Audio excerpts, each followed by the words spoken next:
So I wanted to talk about the misunderstanding that people have. Some people believe there's a post-tribulation rapture.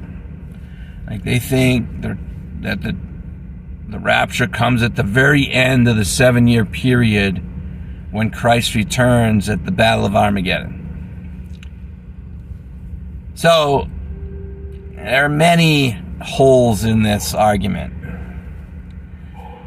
I believe that the rapture occurs at the beginning of the last 42 months.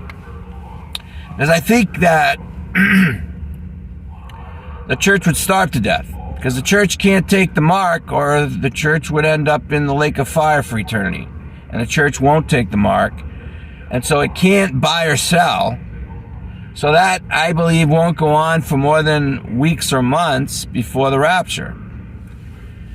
And the mark is imposed in the last 42 months of Daniel's 70th week. So the idea that the church is raptured at the very end of the Great Tribulation period, there would be almost nothing left of the Church of Jesus Christ to rapture. It would all have been starved to death and, martyred for refusing the mark. So that doesn't add up.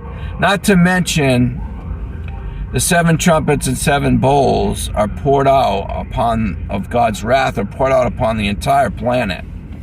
And if you look in the Bible, before God poured out his wrath on Sodom and Gomorrah, he removed Lot. Before God poured out his wrath on the earth in Noah's day, he removed Noah, his 3 sons, and their 4 wives. So the Bible says we're not appointed unto wrath, but unto salvation. So before God pours his wrath out on this earth, which has not happened yet, not every calamity is the wrath of God being poured out. The 7 trumpets and 7 bowls of God's wrath occur after the rapture. So the Great Tribulation begins as this terrible persecution from a one-world government, a one-world leader, the Antichrist. And then God sends a 6th seal in the rapture, and he cuts it short for the elect, the believers, and sends a 6th seal, which is the last sign.